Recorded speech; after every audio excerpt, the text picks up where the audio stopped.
walking virtually along the world's most revered footpaths and connecting the global community of pilgrims. It's the Sacred Steps Podcast. Available on YouTube and your favorite podcast app. Broadcasting from the Shea Mare Studios in Florida. Here's your host, Pilgrim backpacker and author, Kevin Donahue. Buen Camino, pilgrims, and welcome back to the Sacred Steps Podcast. I'm Kevin Donahue, pilgrim, backpacker, and author of Sacred Steps, a pilgrimage journal. On today's episode, we're walking virtually alongside American poet, writer, and noted Camino pilgrim Anne Bourne. Many of you will know Anne from her social media hashtags, Little Old Lady Walking. But let me tell you, she is nothing but a fierce little old lady walking. And we had a great time in our conversation talking about some tips for walking the Camino, especially for first-time pilgrims, about walking during winter and experiencing an Advent season Camino, talking about some of the lesser-known routes and really some honest conversations, day-to-day truths about walking the Camino de Santiago. Before we begin with Anne, we have completely wrapped recording Season 2, and I'm so excited to get the last episodes of the season out to you very shortly. It's been a fantastic season. I hope you've enjoyed it as much as I've enjoyed recording with our guest. We've talked about pilgrimage in the UK, spotlighting destinations that were within my 3 walks in England, London to Canterbury, Canterbury to Dover, and on to Holy Island of Lindisfarne. We've also talked with pilgrims about the challenges that still exist on the Camino de Santiago for those with accessibility needs. Brian Stewart and Justin Skizik help us understand more about what pilgrims need to walk the Camino de Santiago. And as promised, we've highlighted some of the powerful ladies of the Camino, including Erin Dooley and Wendy Wernerth. And we have more episodes coming with our ladies of the Camino de Santiago as we close out Season 2. I hope you'll stick around. Looking ahead to Season 3, we've begun recording those episodes.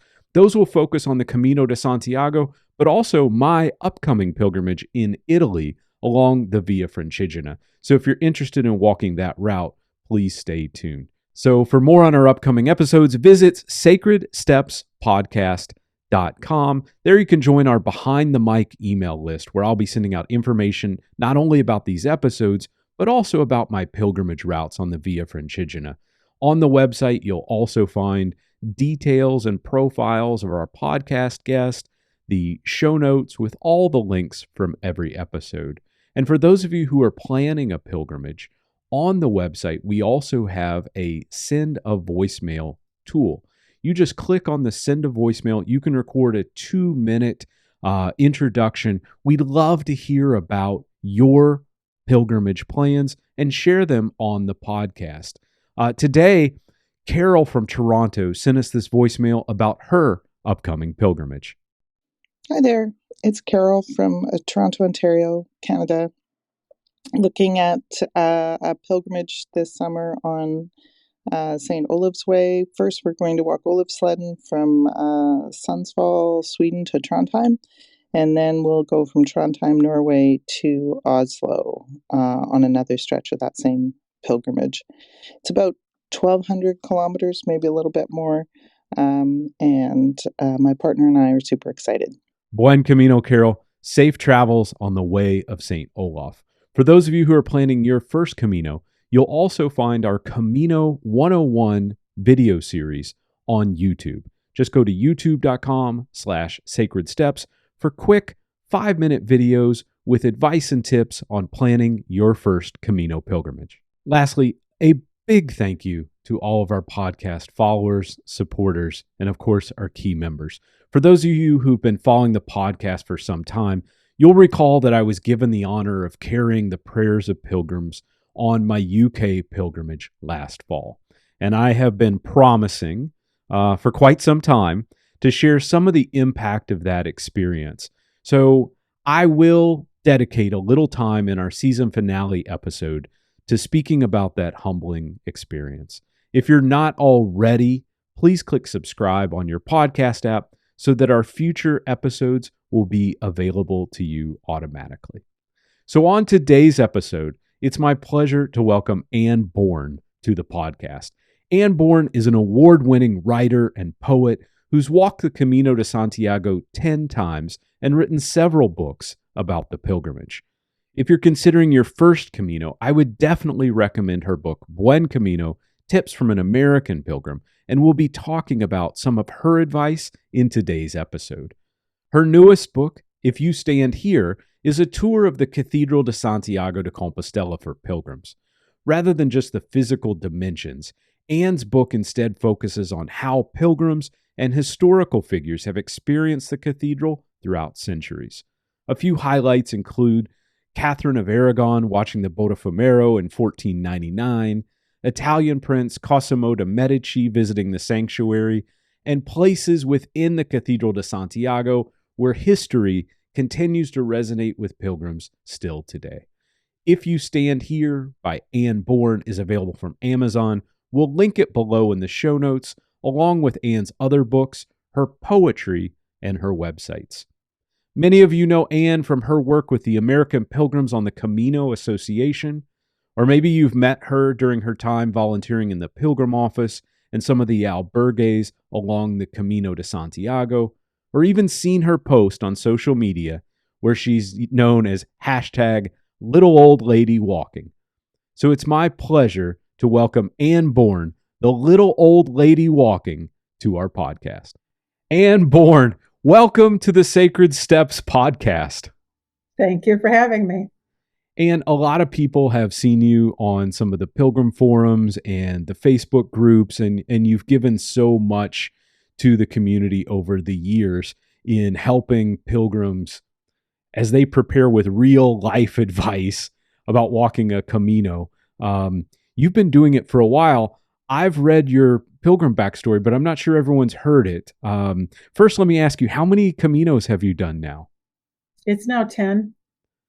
10 Camino. You did one last winter, so that was your 10th in December. And I want to talk about that because December Caminos are a little different. You're sort of the expert in the Advent Camino, but your very first Camino was not the thing of storybooks and roses and flowers. I've heard you tell the story. Maybe you could reshare it, how you experienced the Camino for the first time in 2009.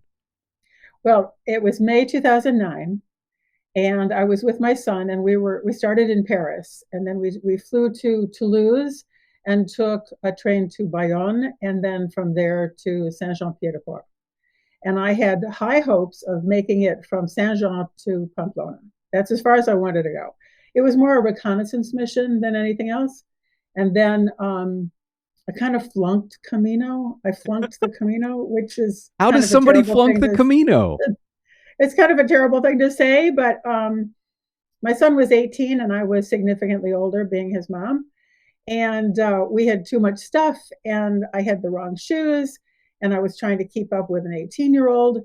And we made it across the Pyrenees and I collapsed and I got a sandwich. And I just told him, I said, I can't do this. I don't want to do this. I have no interest in doing this.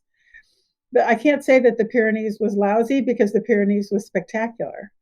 And spending the day with my son like that was also pretty wonderful, as much as I kept trying to keep up with him. So I did everything wrong. And the next day we just took a cab into Pamplona. And from there we went on to Madrid to meet up with my daughter. So I flunked it. But I learned a couple of things. I learned a lot about gear. I learned about shoes and socks and backpack and what to carry and what not to carry. I did that. But I also learned a lot about motivation. And I love it when people say, I'm training, I'm going to walk 12 miles with my backpack and I'm going to walk around in circles in the park and it's going to be training, and I think, you got to have the motivation to want to get to Santiago to view the crypt in the cathedral. If you lose sight of that as your motivation, you're kind of dead in the water. And that's what I found out. I had no interest. I lost interest. I didn't care. I didn't want to do it. But about a minute later, I decided that it was time to start planning the next one. And I waited for something to click. I kept waiting for three things. I needed three things. I needed money, time, and somebody to go with me. And I'd have money, but no time and nobody to go with me. And I'd have time and no money and nobody to go with me, until I finally realized if I could make the money happen, I could make the time happen, and I didn't need anybody to go with me.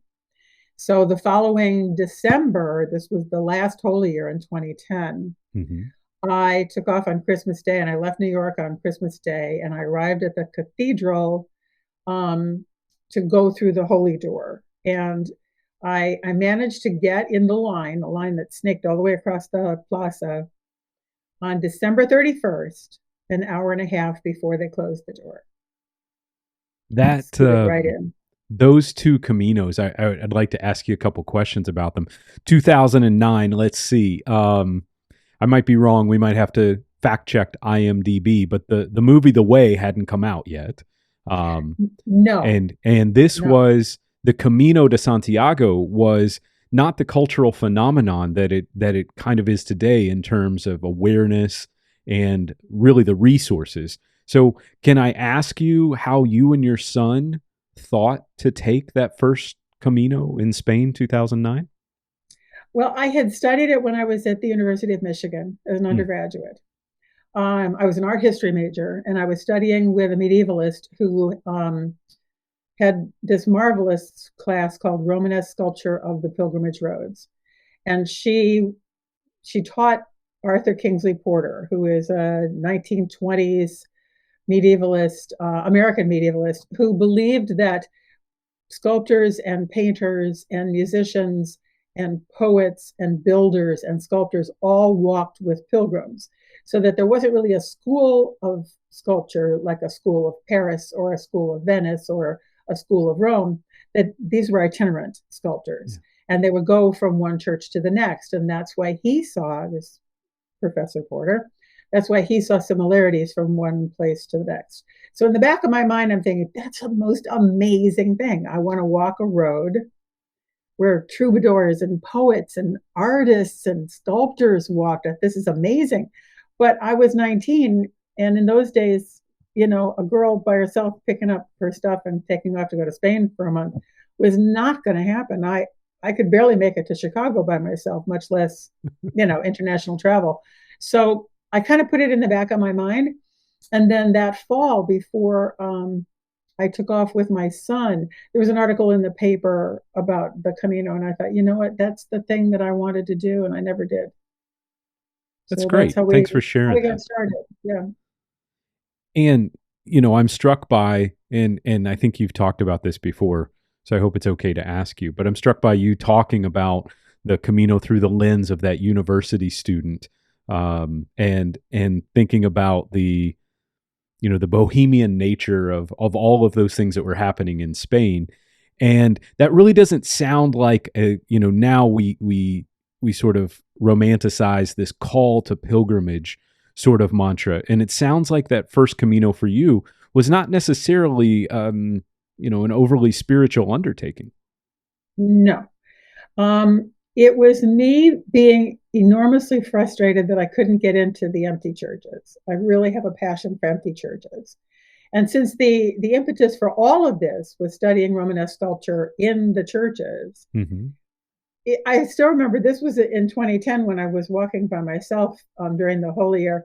I remember calling my family saying, I can't get into the churches. I want to go home now. And I hate this. And I don't want to do this, because all I really wanted to see was the Romanesque sculpture that I studied. And they kind of talked me through it. And they said, well, you know, not all the churches are going to be closed. Some are going to be open. They may not be familiar with the Camino. A lot of churches are closed on the Camino. Yeah, they are. But then some are open. And the ones that were open restored me. And I remember when I walked in December of 2010, before I scooted through the Holy Door, I took a little side trip out to Villa de Donas between Puerto Marin and Palacere, just at the very end of the Camino. I went into the bar and I just told the barman, I need a cab. I want to go out to see this church.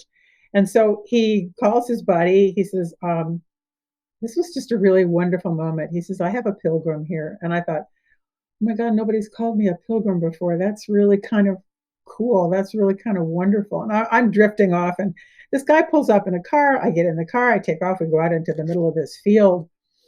And there's this absolutely precious, tiny little Templar church in the middle of a field. And I'm thinking, all right, so it's not open. This is crummy, but at least I'll take some pictures around the outside. And I turn around, and this guy's standing behind me with keys. The cabbie had gone to the house of the guy that had the keys. So he came up, he says, would you like me to tell you the whole story about the church? And I thought, oh man, this is amazing. So he let me in. He told me about the Celtic influences and the reliefs and the whole thing. And I got a stamp, which was just priceless to me. I got a stamp in that church on my first credential. That's a fantastic story. I can see why that might have inspired you and connected you to the rest of the journey. That was 2010. You said so you did the whole year in 2010. That's been a number of Caminos since, and a rise of American pilgrims on the Camino as the cultural influence of the Camino community has really taken hold. So many are now inspired to walk the Camino. You've done a lot of different routes. Can you kind of go through the different routes to Santiago de Compostela that you've completed? Sure. The first one was from Sarria. I walked from Sarria. And I have to tell you, when I got to Santiago in 2010, in December, on December 31st, the town was abuzz because that movie, The Way, had just premiered there the previous month. And then it came out in the United States the following year. So that was 2010. The 2012, again in December, I walked with my two daughters from León, and we went from León to Santiago. 2014, I walked from Roncesvalles to Burgos with my daughter, who then went on to walk to Santiago by herself. 2016, I believe it's 2016, I did the Camino Primitivo. 2017, I think I just volunteered. I like to volunteer as an hospitalero as well. 2018, I did the Camino Ingles, which comes down from Ferrol, which I just adored, and I recommend it to everyone. I did that with a friend of mine from my hometown. And 2019, I did the Portuguese from Bayona. That was particularly wonderful because I booked a luxury tour of the Camino. So we only stayed in spas and paradors and 5-star properties and Michelin restaurants and baggage carries. That's an interesting Camino. It was spectacular because all we had to do was walk. And we would walk until we knew we were done. I'd call a taxi. Taxi would take us out to this spectacular property. In the morning, they'd take us right back where we started or where we left off the day before so that we could continue walking. And it was amazing. So then in January 2020, this was kind of interesting because that was just a few weeks before everything shut down. Yeah. In that the fall of 19 leading up to 2020, I kept saying to myself, I really want to go in April. I really had this mind, I want to go in April. And something said, no, just go now. Just go right now. Just drop everything, get on the plane and go now. So I did, and I walked again from Sarria. I just adore the route from Sarria into Santiago. And we all know what happened a few weeks later. I never would have gotten there in April. Yeah. But I did walk again I walked from Pamplona to Villafranca del Bierzo in December 21. Well, pilgrim credentials, obviously, which is really an interesting contrast because some of those pilgrims who are listening to this podcast or maybe watching this video on YouTube also know you by a hashtag that you started using back around 2017. Let me see if I got it right. Little old lady walking. Yes. That does not sound like the efforts of a little old lady. So I think we all know that's a bit tongue in cheek. But do people give you deference for the number of Caminos you've done as you're walking, or do people take you in a little bit more because of just the demographic? No, but I will tell you, there was one albergue that said, let the old people sleep on the bottom bunk in like 3 languages. And I loved that. I have a picture of it someplace. let the old Oh, people sleep on the bottom bunk. I thought, yeah, I'll take that. Every once in a while, I love to cash in my little old lady card where I just say, well, I don't know. Could you help me? But, I don't know how every much once in a credit you while. have on that little old lady card, because I have a feeling right now that you'd be whipping all the Gen Xers and the millennials who are out there trying to make a Camino. So, Yeah, but uh, I keep saying it's about the motivation. I absolutely. am I am supremely motivated because I want to get to my cathedral. Hmm. That's my motivation. And I hang it in front of me all the time. And in fact, the loveliest thing when I was walking in December, I walked through one town, and you'll forgive me, it's all a blur. I don't Hmm. remember where I was. I could have been anywhere. But this little old lady was in church, and little old ladies, we kind of bond. So I went up to her and I told her how lovely the church was. She was in there, dusting. And she said, "May you arrive in Santiago in peace." And I thought, oh my God, that's really so perfect. You want to arrive there in peace. You don't want to be injured. You don't want to be exhausted. You want to have this overwhelming sense of peace when you arrive. And I really love that. So I What a kind of kept great that with sentiment. me. Yeah, Yeah. I remember my first Camino, and I did not arrive in peace. I think I more likely arrived in pieces. Um, Mm. I was broken and emotionally exhausted and spiritually just laid out by the time I made it to Santiago de Compostela. And the thing that put me back together again um, was that arrival at the cathedral. My family was there, and I just Oh, sort of fell into the arms of my wife and my son. And I just kind of talking about it here, I've got to be careful. I get a little misty eyed. But I just came back together, and then went through the cathedral. And I want to talk to you a little bit about the cathedral in a moment, because you've done a lot of work and research around the Cathedral de Santiago, and you actually have a book about it, and I'd love to get into it in a moment. First, yeah, let's reset for a second. If you're just joining us, our guest today on the Sacred Steps podcast is poet and author Anne Bourne. Are you planning a walking pilgrimage? Share the details of your journey as a voice message with our podcast audience. Visit sacredstepspodcast.com to record your voice message for a future broadcast. Know someone considering pilgrimage? Share this episode as a text from your device and help others find the podcast by leaving a star rating on your podcast app. And now, the Sacred Steps podcast continues. Anne Bourne. She's done a lot for the American Pilgrim community, including work with the American Pilgrim on the Camino organization, the Facebook groups, and forums on the internet. She's also written 2 great books. One of them we'll get to in a moment, that just came out last year, called If You Stand Here, which is a really wonderful book through the pilgrim's lens of history on the Cathedral de Santiago and Santiago de Compostela. But in 2017, Anne did what Anne probably wanted back in 2009, was she wrote a practical guidebook with none of the romanticism or starry-eyed, rose-colored glasses, but lots of stories about what it's like to be a pilgrim, how to prepare, and how to walk the Camino de Santiago. And I wonder if you'd take us through maybe some tips or advice that you have for pilgrims who are thinking about making their first Camino as we record this in Q1 2022. Maybe they're doing spring or summer Caminos this year. What should they be aware of? I want people not to be afraid. I think it's real easy to be afraid. And there's this wonderful book that I quote all the time that says, it's a book called If You to Walk Far, Carry Less.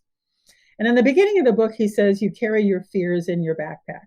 And if you start thinking about it that way, you can lighten your load, and then you don't have to be afraid that you're going to need something.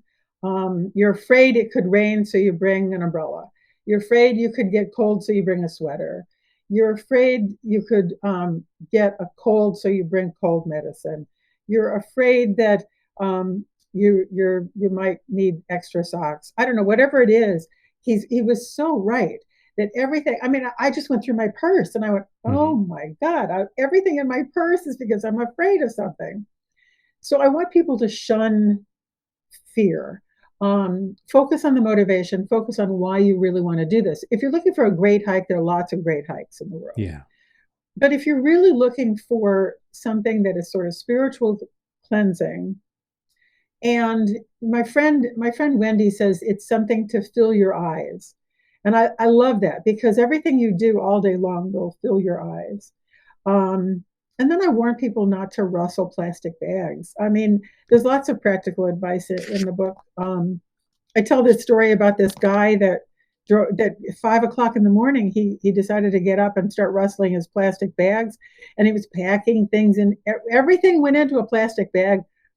And I finally said to him, I said, can you do that someplace else? He said, there's no place else to do this. I said, honey, it's a big planet. It's a really big planet. Go anywhere else. Yeah. But don't wake everybody up with your crinkling plastic noise. I love that. So, I have lots of little practical things like that, more because I don't want people to be afraid. But the other thing I found was that I couldn't find another book that tells you what a day is like. So I put that in my little Buen Camino book. Yeah, Anne's book, and you can find it on Amazon and your Kindle. We'll link it in the show notes below. Buen Camino, Tips from an American Pilgrim, up with some updates as well over the last year or so.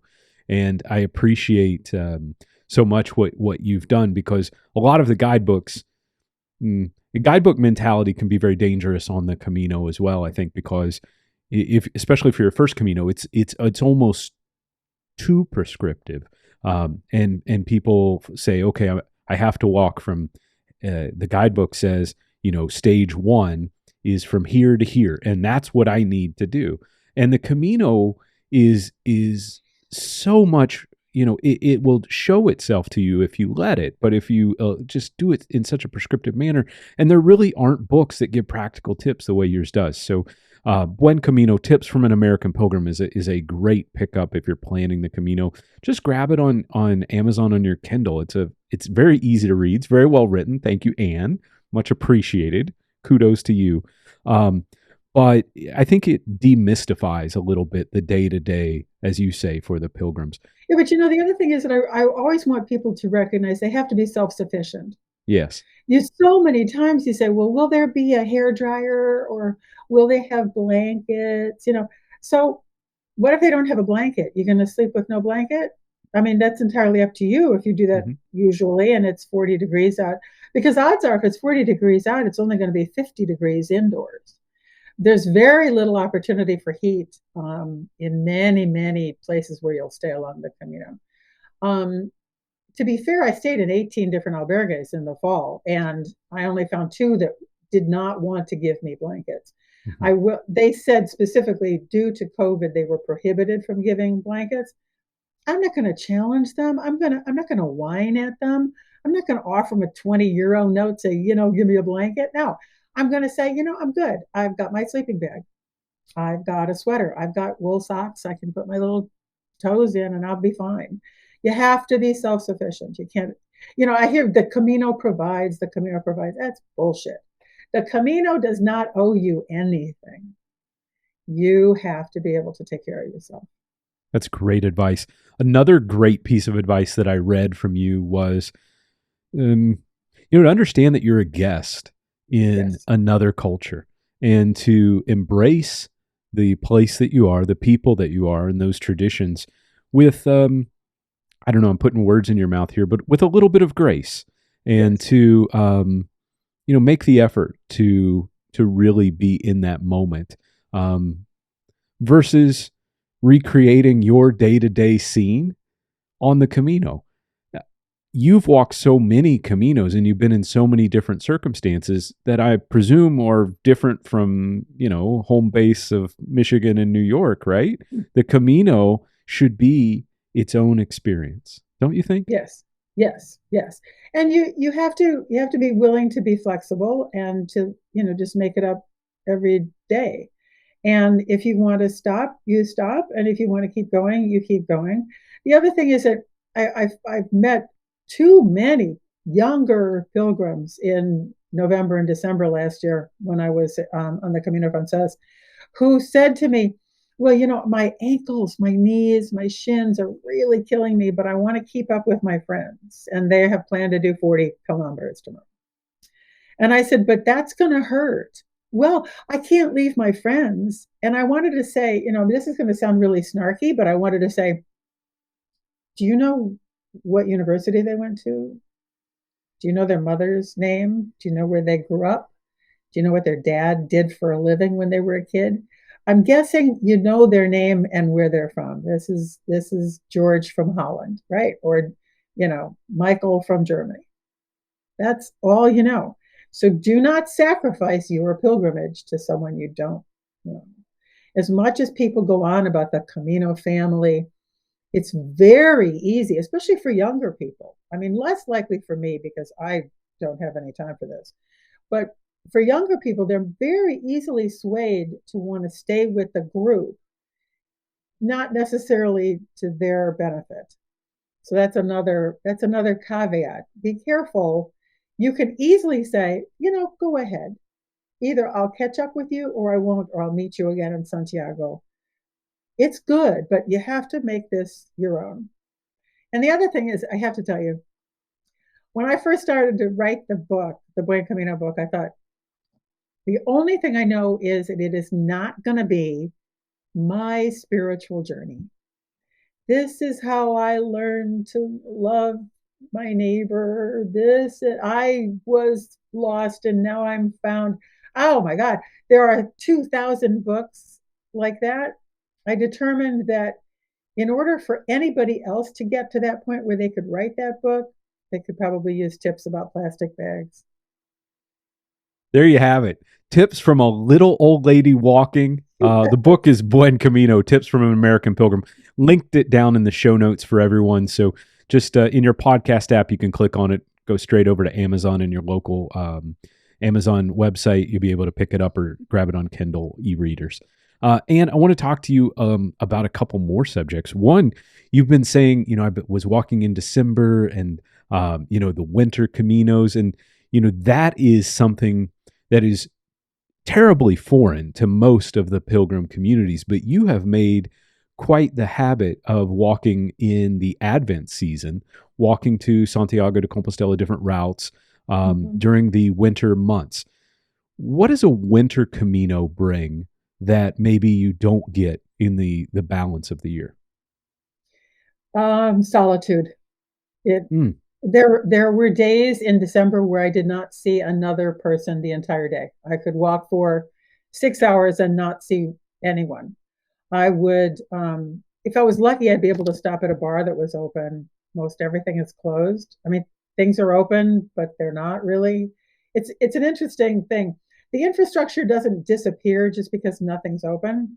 You just have to figure out how to open things or talk to people and find out what's open. Like you can stop somebody on the street and you say, is there any bar open, within 20 kilometers of here? And they'll tell you, which is great. It's the solitude that I just absolutely adore because I find that the thing that I really want to get out of the walking is the time to myself, the time for reflection, for thinking, for sorting things out, solvitur ambulando, right? Mm-hmm. Everything is solved by walking. The other thing is that it's so quiet. It's so, so, so quiet that there were times in December where I would just stop and go, oh man, I don't hear anything. I really don't hear anything. I don't hear cars. I don't hear planes. I don't hear conversation. I don't even hear birds. The Advent is my favorite time of year. It's cold. It's desolate. It's forbidding. It sort of dares you to keep walking. I walked in snow. I walked in sleet. I walked in 30 and 40 mile an hour winds. I walked with people for a short while. But I would say more than 75% of the time I was entirely by myself, and it was fantastic.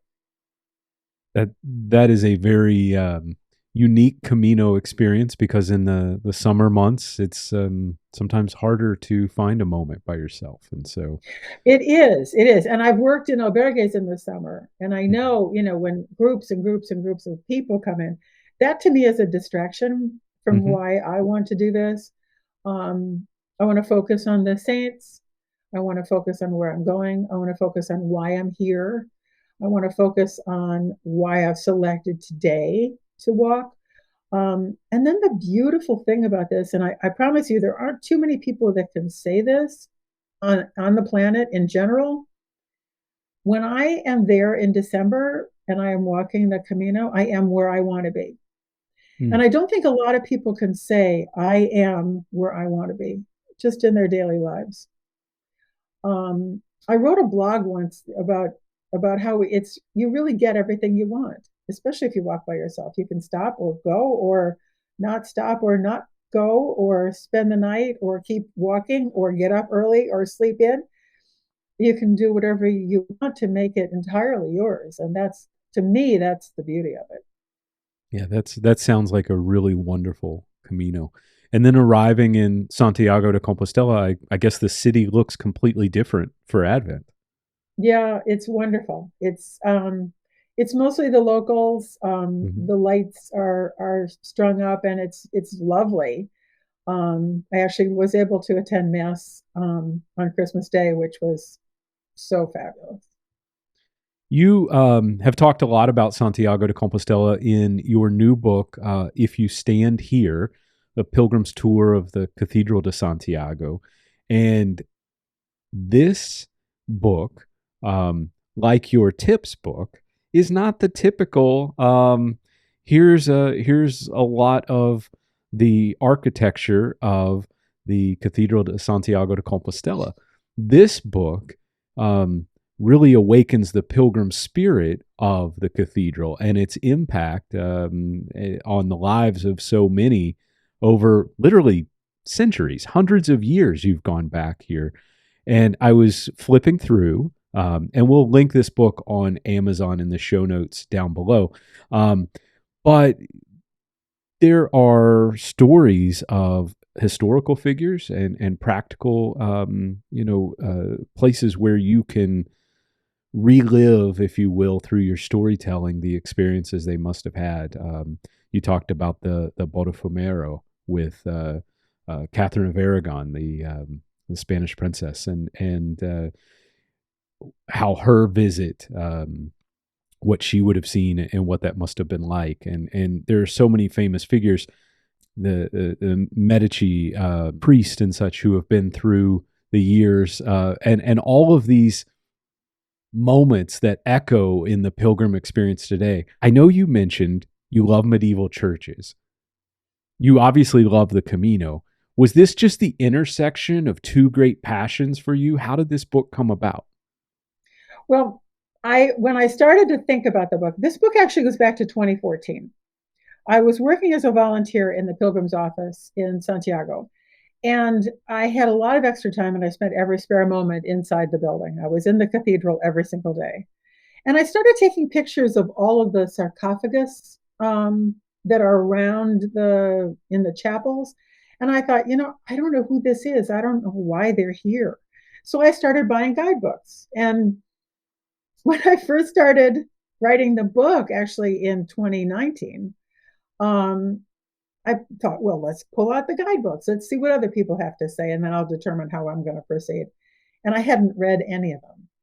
They all started with, and then in 1165, this happened. And then in 1185, this happened. And I thought, oh my God, I can't stand this. I can't A little do boring. this. That's terrible. And they didn't tell me who all the dead guys were. And I really wanted to know who the dead guys were. So I figured that the way to approach this was as you would as a pilgrim. So the one thing that you remember as a pilgrim is not the place where you started. It's not the place where you had lunch. It's not the place that you're going. It's not what you had for dinner. You won't remember any of that. What you will remember are the people. You remember the woman who gave you an extra chair so you could put your feet up. You're going to remember the woman who said, I think you could use some soup to go with that sandwich. Let me give you some soup. I just made some soup. You're going to remember the guy that opened the albergue 10 minutes early because he felt sorry for you because you were in the rain. You're going to remember the people. So I thought, if I can put you in the place in the church where those people were, then maybe you'd get a sense of the people. So the premise of the book is, if you stand here, I can tell you something cool that happened right where you're standing, because there's over 1,000 years of Spanish history in that one building. That's truly insane. It's amazing. Do you have a special place in the cathedral? Yes. What's your favorite? Yes. As you walk through the holy door, if you're fortunate enough to be able to do this, to the immediate left is a small chapel. It has a couple of things that I particularly love. It is painted. The arch is painted. The walls are painted. And it is, I don't want to say the only place where there's painting, but it's one of the very, very, very few places where there's painting in the cathedral. I'm trying to think back in my head if there's another place that has painting. Anyway, these beautiful murals. And it is the funeral chapel of a woman named Doña Mencia de Andrade. She was a young woman in Santiago. She married a man who died early in their relationship. She had 2 sons who also died, and she was married again to a man who, I'm going to say, did not share her passions. We're going to put it that way to be delicate. She was a typical Renaissance lady. We assume that she died around 1605. And she learned how to write her name so that she could sign her own contracts. So right there, I'm thinking early feminist. We do like you a lot. She hired the painter. He also sculpted her funeral monument, which is just as you walk into this tiny chapel. It's on the right. And I have to tell you that they're now holding, the priests are hearing confessions in the chapels now. They used to be in those awful dark boxes, but now they've opened half of the chapels to priests who hear confessions in different languages. And there was a French priest in there, and I thought, but I have to get this photograph. I need one more photograph. So I went in and I said, Father, do you speak English? He goes, no, just French. And I thought, okay. I'm remembering my French teacher from high school. She would be so proud of me. I said, excuse me, Father, I'm so sorry. I do not need you to hear my confession. I just want to take a picture of this. Oh, no problem. He gets out of the way. And I said, I thought, as long as I'm here, I'm going to tell her the story about the woman and her sons and her husband. And my favorite part of her story is that she ultimately donated all of her money to the cathedral, the rents from all of her properties. And her husband then writes to the cathedral and said, don't take her money. This is the second husband. Don't take her money. And I thought, oh my God, does that speak volumes about their relationship? But she's buried there. Her first husband is buried there. I assume her 2 sons are also buried there. And I when I walk by that, I think, what a powerhouse of a woman she was. She knew what she wanted. And she actually was one of the first patrons of Juan Bautista Selma, who is the sculptor of the 2 pulpits, those 2 wrought iron brass pulpits on either side of the main altar. So he became a very important guy. He was an engineer, he was a painter, he was a sculptor, very important guy, and she was one of his first patrons. Fascinating. I had no idea. But you walk by and you see this beautiful, recumbent figure on the sarcophagus of a woman. Yes. I wanted to know her story. So I know her story. And I know that if you stand right there, you're standing where the man stood who sculpted the 2 pulpits, because he's the one who painted her chapel. Having worked at the Pilgrim office and spent a lot of time in Santiago, I know you know the city well. I'm wondering, a lot of pilgrims don't leave a lot of time at the end of their journey because of, they've got to get back home, they've got to get to work and commitments back in the quote unquote real world. But what would you say to pilgrims who are making their way to Santiago? What should they see besides the cathedral, and how much time should one spend in Santiago de Compostela? Well, I would say 2 or 3 days. I think you're missing a bet if you don't take the time to decompress there. I think just, grabbing a plane ticket and getting on a plane and heading home is kind of a tremendous culture shock. And I like wandering around trying to imagine. I mean, this is the way I look at this. I like to imagine the people who had been there before. I like to see the arriving pilgrims. I like to see the way they're greeted. I like to go to mass in different churches. You can go, there's a wonderful museum. Obviously, the Cathedral Museum is fantastic, and you get to see the cloister that way, and the Portico de la Gloria.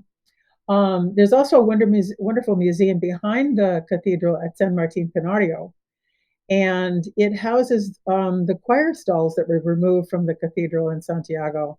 If you climb all the way up to the top of the museum at San Martin Canario, they have the choir stalls installed there that used to be in the main part of the church in Santiago.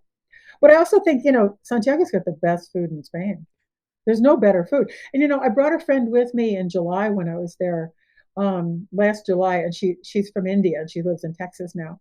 And I told her, I said, you have to come. She was in Madrid. She had some spare time. I said, come with me to Santiago. We'll have some fun. She says, it's funny you mentioned that because I have this friend who says that's the best food in Spain. I said, yeah, it's the best food in Spain. Yeah, so is. But I also think you need some downtime to process what you've just been through. I don't care if you've walked for 5 days or you've been walking, for 5 months. You need to be able to have that liminal space between one experience and the other, I think, before you sort of step back into your life, because I think your life is going to be very different.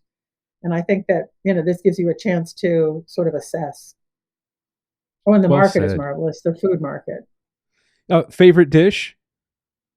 Favorite dish. There's a place in Plaza Cervantes that makes this insane chicken. They slice chicken breast and stuff it with manchego cheese and ham, and then prepare it sort of like chicken parmesan, because it has like a marinara sauce, and you can get it over rice. That's amazing. I love the shishito peppers. I'm a big pimientos de padron fan. I was sure you were going to say pulpo or something. But I'm not a pulpo fan. I do love percebes. Percebes are that's a bar snack.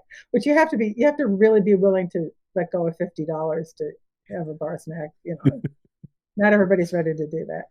I think my son would definitely agree with you. He thought Santiago de Compostela had the best food in all of Spain. And so definitely a couple days there,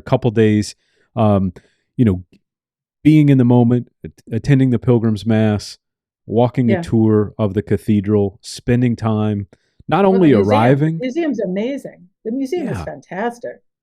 It'll give you the history of the building. One of my favorite moments that I didn't expect was just standing in the plaza and watching pilgrims arrive, because it means different things to different people, but to everyone it means something. And seeing that take place, just really special to see, the pilgrims arriving. But definitely walk the Cathedral de Santiago. Anne's book, If You Stand Here, A Pilgrim's Tour, the Cathedral de Santiago de Compostela. We'll link that down below. Great stories, obviously, from a lady who knows them backwards and forwards. We spoke on the podcast in season 1 and in season 2 to English author Andy Bull, who his books, he talks about short walks in the UK. And I did 3 UK pilgrimages this year. I did not do one that he and I spoke about from Finchale Priory, which is the English leg of the Camino Ingles. Now, I know you are super passionate about the Camino Ingles. Yes. So we've got Andy Bull taking us from Finchale Priory all the way down through Durham, talking about St. Cuthbert's Well, and really connecting to the boat trip that English pilgrims would take to Spain.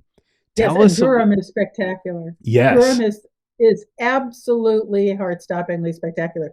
If you Google Gothic Cathedral, you're going to see pictures of Durham. That's much all that comes up.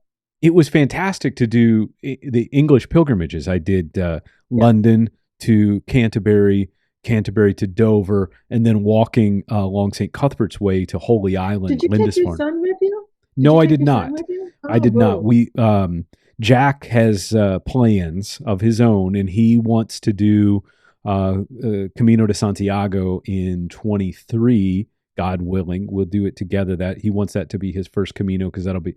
I'm. You can tell from the beard. I'm getting ready to turn 50, so he wants to do that for my 50th. So I guess he's going to drag me along the same way that sons tend to do, as you recall, and sons tend to do. But I want to talk to you about the Camino Ingles, because I know that you're very passionate about that Camino and the towns along the way. Tell us a little bit about what is not the best known Camino, but might be one of the best Caminos. I think it's fantastic. I decided, this was just out of the blue. I had read so much about it, and Johnny Walker has amazing book about it, the guidebook from the Confraternity of St. James in London. And I was intrigued by the idea that it started at the water where the English pilgrims would have started. I was interested in how the pilgrimage was stopped. And I've read about how the first group of English pilgrims at the end of the 19th century came, and they actually, took motor cars and buses and trains to Santiago. But I like the whole idea of, going across the water and landing at Ferrol and then walking from the water's edge. I thought that was very romantic. So I actually did this thing on Facebook where I just said, anybody want to come with me? And my friend Wendy said, yeah, I'm coming. I'll come with you. Why not? So we spent the night in Ferrol and then walked to Neva the next day. But we were the only ones in the albergue, and this was in the middle of April. So it's another one of those routes that's just not that popular, actually, until it meets up with the route from A Coruña in Hospital de Bruma. Is that right? Yes. So we went to Ponte de Yume. Neda was wonderful, great food. I still remember getting a massive amount of sangria. When I asked for a glass of sangria, I got like a quart. I got at Starbucks a venti sangria, right? Okay. I got a visualization. So when I wanted to leave, Wendy says to me, just ask him if you can take it with you. And I thought, you can't take it with me. How can I take it with me? So the guy actually takes a water bottle, empties out the water bottle behind the bar, and pours my sangria into the water bottle, and I took off with it, right, in Neda, right? Again, I don't remember even what else we had for dinner, but I remember the guy with the water bottle. And then we went to Ponte de Yume, which is a marvelous, marvelous town. We went up to see the monastery of San Miguel. We just jumped in a cab, and I said, take us up. We're going to go see it. And sitting out in front of the monastery church was a man who was just, sort of quiet in his thoughts. Of course, I don't have any time for that. I just sit right down and ask him questions, Hey, guy, tell me about the church. What do you know about the church? Well, he takes out his phone and he shows pictures of his grandson who was in a procession in the church. And oh, man. So we sat and talked for 20 minutes, and he told me about when they have Mass and when they don't have Mass. And I mean, this is the way I like to do it. I'm not that guy who just goes and lies on a bunk someplace, We only stayed in albergues until we got to Sigüero, because there was no albergue there. We also had some marvelous, marvelous food, but I thought the towns were fantastic. And on the caminofrances, which most people are more familiar with, I would say, it's not that the towns aren't fantastic, but you'll go through towns that are so small they don't have a chance to be fantastic. In this case, each one of the towns is sufficiently populated, sufficiently bustling, that you get a real sense of the town and of the route. But I got to tell you, it's not that popular.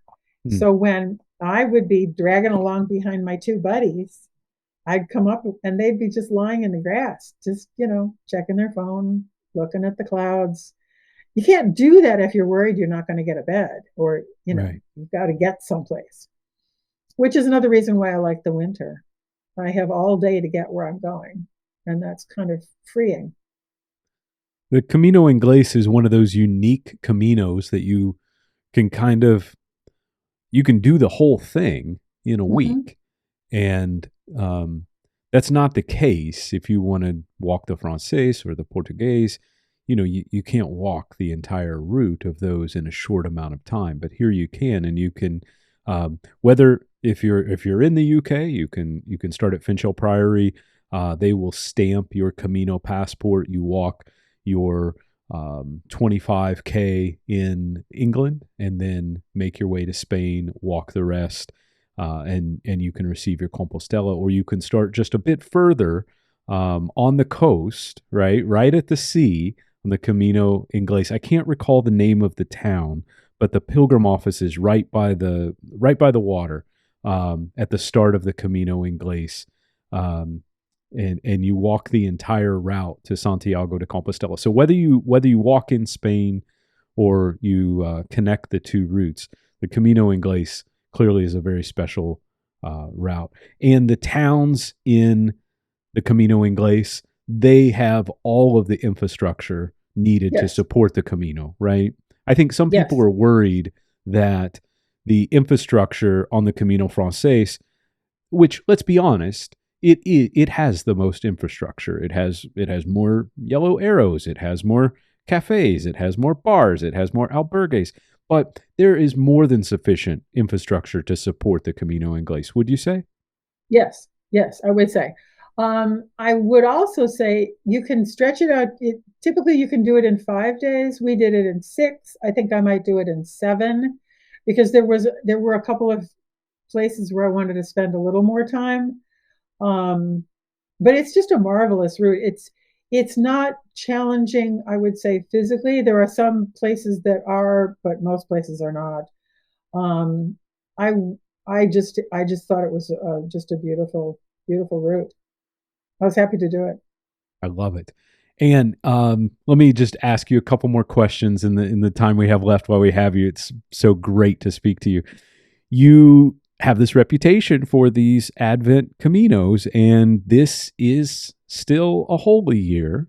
So I have to ask, are you going back to Spain in 2022 for to do both years of the holy year this time? Well, I'm already booked in August. I'm going to be working as an hospitalera in August at an albergue on the Camino Frances. So I'll be there for 2 weeks. I have some time before that, so I may walk a little bit before that. In December, I stopped in Villafranca del Bierzo. So I walked from Pamplona to Villafranca del Bierzo, and then I quit. I had some personal travel that I needed to do, and I was running out of time because I was determined I wanted to get to Santiago for Christmas, which I did. Advent is real tempting. It's always tempting to me. And there's nothing worse than having an open credencial. So my I have 2 open credencials. I have one that ends in León I walked from Roncesvalles to Burgos, and then the next year I walked from Burgos to León. So I have one that ends in León, and I have the other one from December that ends in Villafranca del Bierzo. So that if anything pulls you to walk, that'll do it. So it's real possible. But So, I have a question for you. yes, I have to please. interject. Okay. One of the most difficult things when I write is coming up with a title. I struggled so long with the cathedral book that a friend of mine finally just says, "Why don't you just call it If You Stand Here?" Because you keep saying that. I could not come up with a title to save my life because the title was long and dumb. But the title of the book that you're preparing is Sacred Steps. I want to know how you came up with the title. Yeah. Well, first of all, it's the book itself is a work in progress, kind of like my life, right? So, when I first went on the Camino de Santiago, and maybe a bit like you, I didn't set out to be a pilgrim, right? I wanted to have a great cultural exchange. I wanted to tick a box on a bucket list. I wanted to pursue history in these steps that people have taken for 1,000 years and sort of connect myself in some way to that spiritual vein that sort of runs through humanity, right? I didn't recognize in any way that I wanted to be a pilgrim. Now, I do think along the way, I had moments, and then just as you said, someone would say, there's a pilgrim here or something, and you would say, that's not, you look around like, who are they talking about? That can't be me. But as I started doing these different walks, they really reconnected me to my faith. And one of the things I love about pilgrimage and the way that I like to walk is it's often solitude for me. Very rarely do I go with a travel group. Very rarely do I make plans to meet someone and walk for 2 or 3 days with them along my route. And for me, the steps that I'm taking have really helped to connect me back to my family and back to my faith. But part of walking these pilgrim pathways, right, is that you become familiar with so much of the footsteps that have walked before you, the historical, tribe that you join simply by being on these paths. And I think of those roots and that process is really being, the sacred steps. Like the book that I'm working on is not necessarily, a pour your spiritual reawakening story out. People who know me know that I have a bit more color and different sides. It's not all black and white, but I have sometimes been accused of being the blacker sheep of the family. But I think the title really speaks to the places that call us more to pilgrimage than my role as a pilgrim. Walking to Lindisfarne and walking, to the abbey that St. Aidan had founded and St. Cuthbert, and knowing that for thousands of years, monks had waited on the side of the water to watch the sea recede at low tide so that they could walk to the abbey. That's like, how could you not feel that you're in a special place when you're walking those same footsteps and putting your feet where they have walked? And so, yeah, I mean, for me, Sacred Steps kind of came a little more quickly, I think, because as I was walking, I was very aware of how many must have regarded these footpaths and trying to respect the moment and spirit that they must have walked them in. So, yeah. Thanks for asking. I don't know if anybody's asked me that, but I got a sense of that on the Camino Ingles, and I got a sense of that in the Hospitales route on the Primitivo. I also recommend the Primitivo to everyone, but I follow it up with, it's a very, very difficult walk. It's a very that's a demanding Camino pilgrimage. It is. Did it. Yes, the little old lady walking. The little old lady walking. And in fact, when I walked with my friend from my hometown, it was little old ladies walking. So, yeah. Yes, we have to make the hashtag plural. Yes. No, we're indomitable. I like to be indomitable. And Born, in the brief time that we have left, I understand you have plans on one more book. Is there another book coming? Yes. This one, I thought, this is one of those things as a writer, I thought I had it. I had the outline. I had exactly what I wanted to do. It's all an Excel spreadsheet. It's all laid out. When I started to write it, I realized that I had a lot more that I wanted to say, and that my outline was sort of leading me into shortcutting what I wanted to say. So the new book is definitely going to be about walking a winter pilgrimage, specifically in the season of Advent, which I think is much more evocative than just saying that it's winter. certainly it's This winter, has been the and I will Sacred be honest, Steps my podcast. initial, To help other thinking pilgrims about find the winter was show, I heard please you got leave a extra star special rating on your blessings if you podcast walk in the app. winter, so I thought, For you know, I'll episode go notes, try links that. from the show, But or to I've now contact walked Kevin, 5 times visit our in the website winter, at and I just adore it. But what I sacredstepspodcast.com. also found You is can that, also join our I need to Behind the put Mic some email poetry in list on the this. website. I Before you need go, poetry, and I want to tap write about the subscribe churches. so our I future really, episodes really are want to write available about the to churches you because I realized, automatically. looking back at my photographs from November, December 2021, was that I really was going from church to church. People say they're going from town to town. I'm the guy that goes from church to church. And I love to talk to the little old ladies who are cleaning. I like to talk to the priest. I went to mass in Los Arcos, which is, one of the most beautiful churches on the Caminofrances.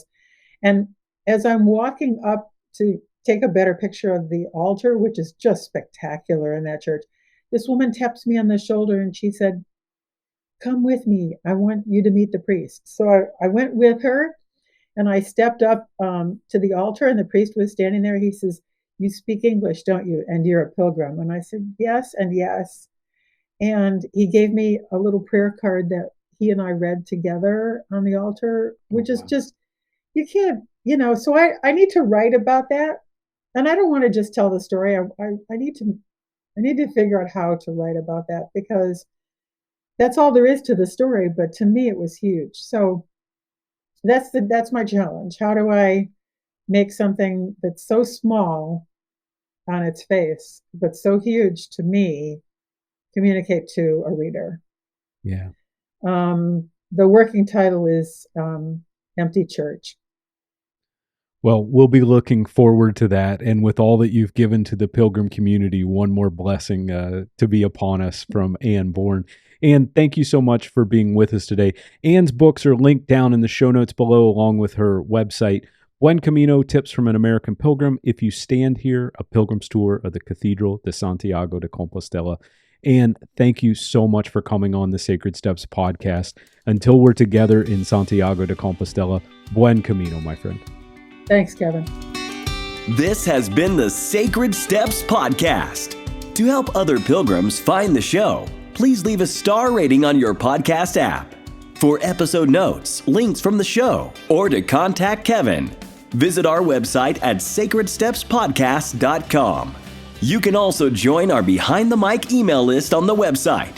Before you go, tap subscribe so our future episodes are available to you automatically.